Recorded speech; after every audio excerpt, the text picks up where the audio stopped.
All right, guys, we're back again with another great episode of PFREI. I'm your host, Fuquan. Bilal. It's going to be another great show. We got Jack Krupey here from JKAM Alternative Investments. Jack and I know each other from the note space, so I'm really happy to do this interview to talk about his transition into what he's doing now, multifamily. And we're going to talk a little bit about the market. By the way, guys, you probably can't see me. If you do see me on YouTube or one of the channels that play the video, I'm all dressed up today. We just did our quarterly to set our rocks and deliverables for our 1-year goal for 2023. So I'm pretty excited about that. Had a chance to share financial information with the team with that transparency to let them know where we are, what we need to do, where the climate of the market is. So it was a really great meeting today. But I was super excited when I saw that this podcast was scheduled. I was like, oh man, I got Jack coming on the show. This is great, man. It's good to see you again, buddy. How are you? Absolutely. Thanks for having me.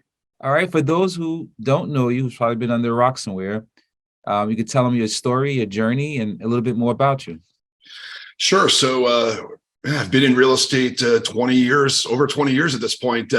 Now, I got into real estate right out of college. I thought I was going to go into the IT industry, but I graduated during the dot-com crisis and bought one of those paperback books, How to Make $1 Million in Real Estate, and called my college landlord and just asked him for advice. And fortunately, he owned about 20 houses and he was a real estate broker. And within 2 months, I'd bought a house, almost no money down.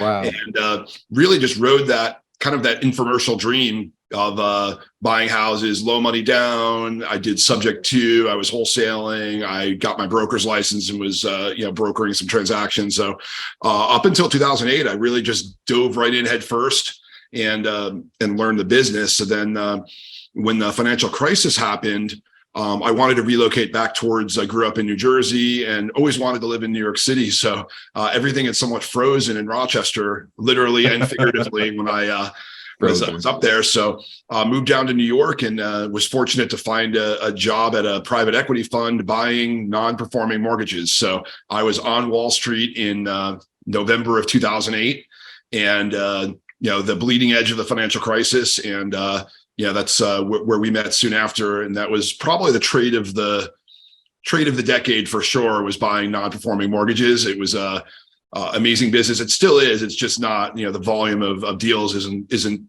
what it was back then. So, lived in New York for 10 plus years, grew in the mortgage space, ended up partnering with a large private equity fund and bought over 30,000 loans between 2014 and 2020.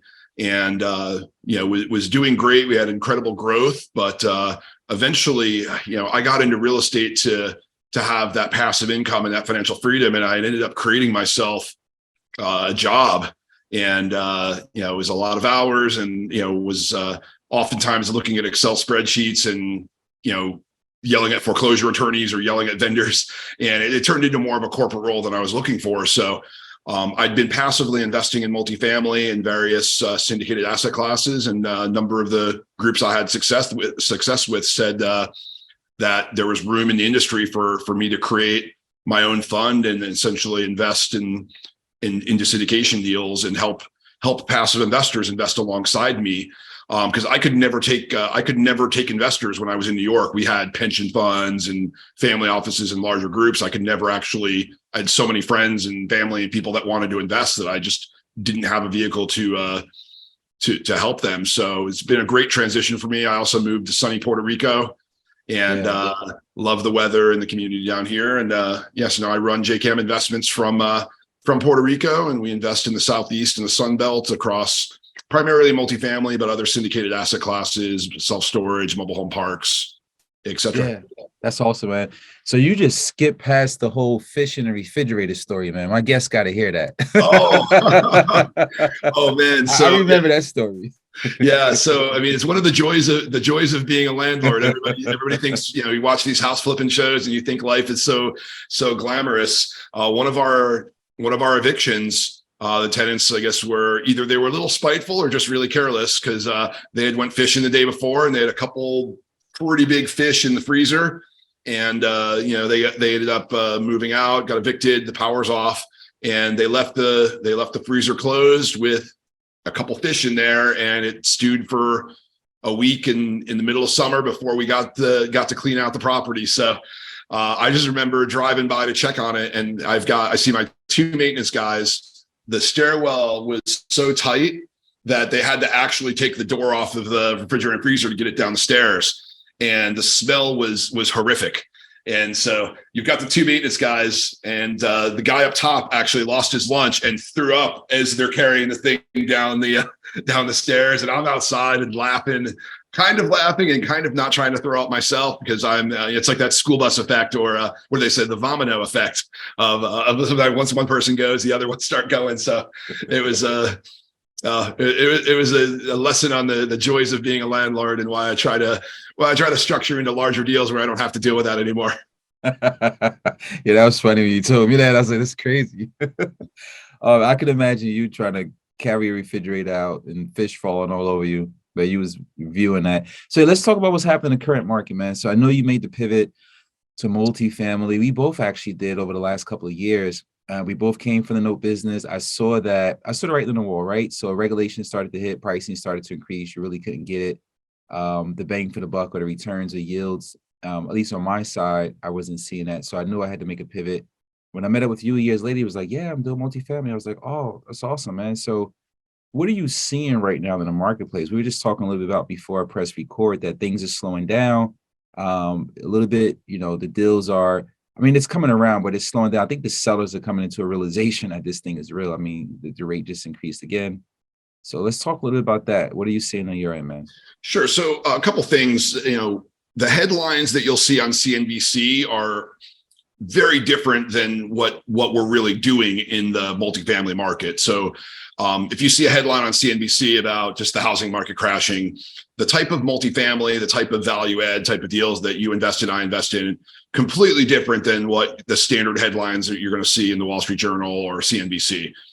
The workforce housing is a unique niche. They're generally bought for below replacement cost. You cannot build a new 150 unit building that is a class B, a workforce housing, middle class housing. You just can't build it now with the cost of materials. So it's its own little niche, and it doesn't really, basically don't believe all the hype that the sky is falling and real estate's going to crash. So, part of the reason I made the pivot is watching what was happening with inflation, watching what was happening with interest rates. And, I don't necessarily want to be an owner of debt when you have, probably double-digit inflation if you look at the shadow stats on how they used to track the inflation. So, what I loved about multifamily is it's bought below replacement cost. There's a shortage of workforce housing, and we're generally investing in areas that have strong population growth. And COVID really unlocked that as well.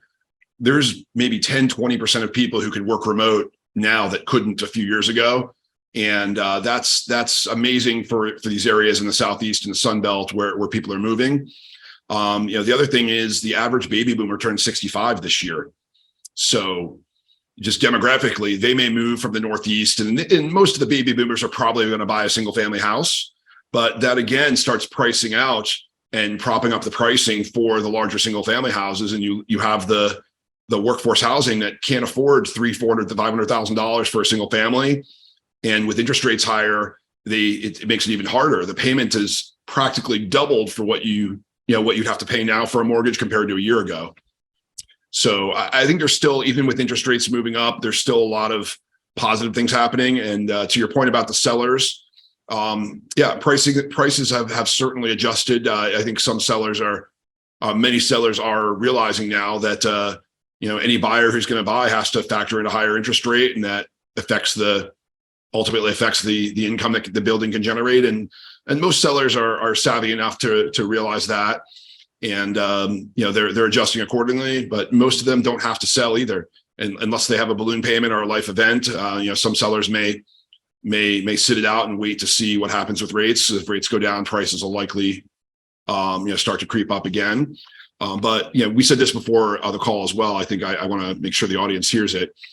In the value add space, there's so much value increase from renovating the rental units that it'll overcome any issue with interest rates, with vacancy rates. If you do a good job in a value add and you've spent between 5 and 10,000 in renovation, and that renovation will raise the rent by $300 to $500 a month. If you're raising rent by $500 a month and you have a 5% cap rate, you can multiply that 5 by 20, and that raises the value of the building by $100,000 per unit that you may be spending 5 to 10 in renovating. So it's so compelling that even if interest rates move up a little higher and operating expenses go a little higher, the amount of value you're creating there is going to far surpass any short-term market condition. Yeah, I just want to clarify something for our audience. So you're talking about a $300 rent bump. You're speaking of Class B, B and up. Are you gauging that what you just said from? Yeah, and it's three to 500. It depends on the market. So, for example, I just got a report on our deals in Jacksonville, Florida. Rents are up 67% on a renovated unit from a classic unit to a renovation. They're getting 67% higher rents. We're invested in a deal in Phoenix, a 91% increase from the prior. And again, these were units that were bought from a seller who just was really doing the bare minimum. Maybe they'd paint, but it was an older unit built in the early 80s, had never been renovated since the 80s. So it's a drastically different unit that's renting for. When you talk about raising rent 3, 5, 6, 700, you're showing the nicest Class B type of unit available, and there's a large demand for those types of units, just because there's not a lot of good quality, affordable workforce housing available. Yeah, 100%. Yeah, we have some C plus stuff that we purchased and bought, and we can see the changes. So when we purchased this building, the owners, because they own it for 20 years, 15 years, they don't do anything, not much. They just maintain it, and they just want to get rid of it. So we can create a situation where it's definitely profitable for the one, and then we can take it over, do those CapEx repairs. We had one where rents were $675 average rents, and we did a complete remodel of a unit. And I was just there last week, and they said, "Hey, we're pushing for $900 a month for this unit." I said, "What?" I did a pro forma at $825. What are you talking about 900? Yeah, that's what the rents are now. I'm like, oh, that's awesome. I'm still happy if you get 825, but that's great to hear. So I can see what you're saying on that. I mean, and like what you said earlier, so it's a buffer hedge against inflation, right? If you're in multifamily, you do some repairs.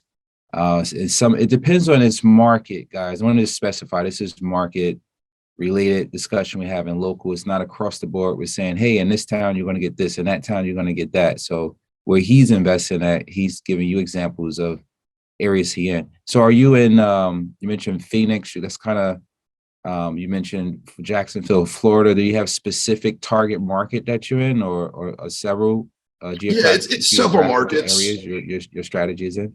Sure. Great question. Yeah, we're not a direct operator in general ourselves. So what we do is we partner with world-class operators. We haven't done a deal in a while, but I would partner with, you bring me a project and you're looking for little extra capital. I would invest with someone like you has the boots on the ground and is going to be the quarterback of the deal. So we have about 15 groups that I personally invested with over the years that we have strong bonds. We're in mastermind groups together. Like CG that you both are members of. So we've got a group of operators, and each operator tends to have 2 or 3 markets that they like a lot.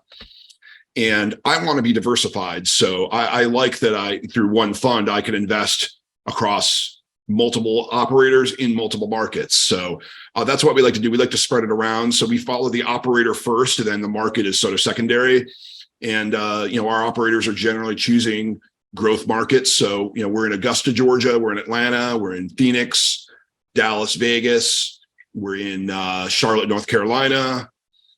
We've got a deal in Fort Lauderdale, Florida. So, the operator is really more important than the exact market. It's not that I wouldn't be excited to do a deal in North Dakota, for example, even with my favorite operator, but usually they're my favorite operator because they're probably not chasing a deal in North Dakota. Yeah, so more like strategic value partnerships that you created with these deal makers. And basically, okay, yeah, makes sense. So what's the plans for 2023? What are you guys looking at on the horizon, opportunities that are coming out? Are you structuring deals a little bit differently? Because, I got two questions. We'll answer that one first, and then I got a follow-up question on the capital stack. What do you guys like to be at in the capital stack on the syndication? Sure. So, we were pretty careful this year. And some of it was just good luck. We actually finished our fund one in March of this year. It was open for 18 months and we stopped taking new investments and we started entering the harvest period. And then it took us about 6 weeks to get our paperwork done for our second fund. We kept changing things, improving things. And yes, it always takes a little extra time to get a fund going. So because of that time that we were updating our documents, that's when interest rates started to move. So we got to go into 2022 with eyes wide open. And, I believed the hype that interest rates were going to go as aggressive as they did. And so we were very careful not to catch the falling knife and not to go into a deal where it only works at a very low interest rate. And, we invested in a few funds that owned assets in 2021 that were also just finishing up their raises. So we got to lock in some fixed rate debt and some investments that were already bought before the rates moved. And, again, just being selective, but really focusing on the value add where the deal makes sense, regardless of interest rates, because the amount of value that we can unlock through renovations is going to far surpass that. We have a self-storage investment,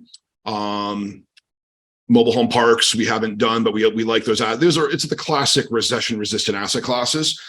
And, I expect 2023, to be more of the same, but we also have looked at a few light industrial deals.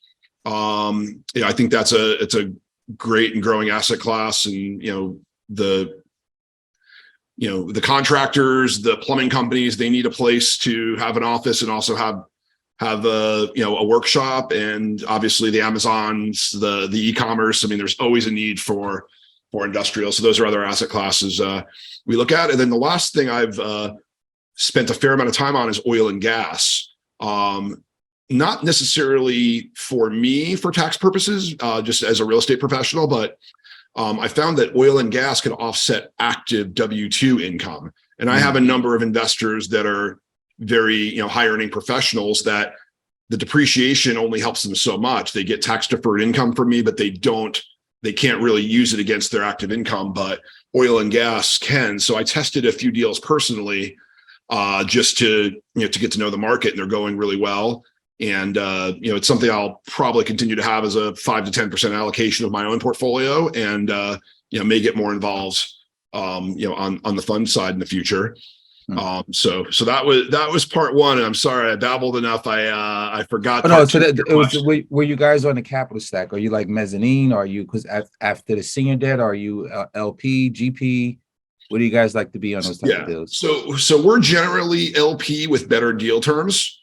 So we're often part of the GP, but I'm a minority partner in the GP because we are actively participating in the deal, raising capital, investing our own money. So our goal, especially as a fund of funds, if you will, is that I don't want to create double fees for investors. So our goal is to use our economies of scale and our programmatic relationships to get much better deal terms than, say, the average investor might get if they put 25 or 50,000 into one deal, because we're writing $500,000 or $1 million check, and we're there consistently for the operators that we partner with. For the most part, any new deal they have, if they like it, we do our own diligence, but the operators that we've worked a lot with, they kind of know what we like and we know what they like, and usually they're not bringing us bad deals. So we're generally in the LP position. And then as the market's adapted this year, we're seeing loan to values are lower. So the deals themselves are more conservative. Even though interest rates have went up, it just means you take a lower loan to value and lower your debt service for the short term and still focus on that value add. And if rates move favorably and drop over the next few years, maybe there's more of a chance for a cash out refinance to return a fair amount of our capital tax-free through a refinance. And then we are looking at preferred equity, just given where the market is. I like some situations where we might be capped at 75 or 80 LTV through preferred equity and get ourselves paid first. So it's really a balance of it's a balance of things. We don't have a hard and fast rule, but primarily, I mean, we do want as much upside as possible. So generally do prefer to just be on the equity side where we can, take advantage of a building sells with a heavy value add. We had a 97% IRR 2 years ago. We just had a 38% IRR in an exit recently. So, we want those outsized returns. Those are certainly not guaranteed and don't happen all the time, but I want the ability to earn those large returns when we execute on a project. Yeah, that's awesome, man. Yeah, it's amazing, man. I like the journey from the note business to the multifamily business. I think multifamily notes is a really sophisticated investment. You got to know your stuff and how to use those spreadsheets and everything else. So, coming to the multifamily space is almost equivalent, right? All of the underwriting, everything that goes into it. It's like, I love it. It's so many things to figure out, right? Oh, absolutely. And there's definitely barriers to entry. And, to get a loan with a Fannie Mae or these large loans on multifamily, I mean, you need to have a team of people with a significant net worth. The underwriting, the spreadsheets are just as complicated or more complicated. And, I think, there's a lot of similarities. The one thing that's, I think, easier about multifamily is you get into the units. There's usually a pretty, versus the note business. It's a big mystery. You need to uncover all these rocks. You need to be a detective almost to make sure you don't want to buy a house where the BPO shows a beautiful front picture and the back of the house is torn down. So the access to information is far superior. And, usually there's a 50-page deck by Marcus and Millichap or one of the brokers that has tons of stats. So there's a lot more data available, and you just need to weed through it and make sure it's the right data, make sure you're checking the comparables. I focus so heavily on the rent comps because that's the main success factor on a multifamily value add is what will you get after you've renovated. And if you get that number right, like it sounds like you're getting 900 instead of 825. If you get that number right, that's 70% or 80% of the battle of being successful on a multifamily acquisition is nailing those rents. So it's amazing, man. I'm truly grateful that I made the pivot, 2.5 years ago. Because if I would have stayed with just fix and flips and notes, I would have been like, oh God, right now it's crazy. Fix and flips is like, we kind of slowed down that channel. Now we have a hybrid model where we do some flips for liquidity and multifamily for that cash flow. And we're still close to New Jersey. So, things are sitting in the market a couple of weeks longer, but it's not so crazy. And the type of product we're doing is new renovation, ground up stuff. So, I always say we're not bulletproof. We can be affected by the market. Things are still moving. I think we got a few closings next week, and I'm grateful. But that's why we had that two-pronged approach. And I'm grateful that, we both made the transition into multifamily. Hey, man, thanks for coming on the show. I really appreciate the value add. This was a really great opportunity to speak to you again. JKAM Alternative Investments. Make sure you guys go check them out. You want to plug the website? People come check it out. They want to do some deals with you? It's JKAMinvestments.com. That's JKAM Investments.com. And I also have my own podcast, which I'd love to have you on in the future. Absolutely. Let's do it. Yeah, it's called Alternative Investor Mastermind. And we talk everything from multifamily, syndications, oil and gas, a little bit of crypto, a little bit of points and miles, which is another hobby of mine. So it's really just everything I'm interested in. And I would love to have you on as well. And if you could build me a house within a block of the train station somewhere in our area there, especially like you could find a lot that we could build a 2-family. I could have a crash pad in New Jersey when I come to visit friends and family. I'm ready to go. Sign me up if you find the right deal. I got you. I saw your message on Facebook. I saw it. I feel bad trying to charge you market price though. I won't be able to give you a discount. You know what I mean? I've seen you build good quality stuff. At some point, if you're going to live in it yourself, sometimes it's okay to pay. It's okay to pay a little closer to retail. All right, another great episode. Thanks for coming on. I really appreciate it. All right, guys. Passion for real estate investments. I'm your host, Fuquan Bilal. Another great show. You can check us out on YouTube. Be sure to like and subscribe. Check us out on all the other social media channels and wherever you find a podcast. We back like we never left.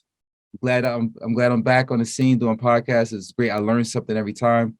I'm looking forward to being in your podcast and we get the information when we close out. All right, guys. See you later. Catch you at the next one.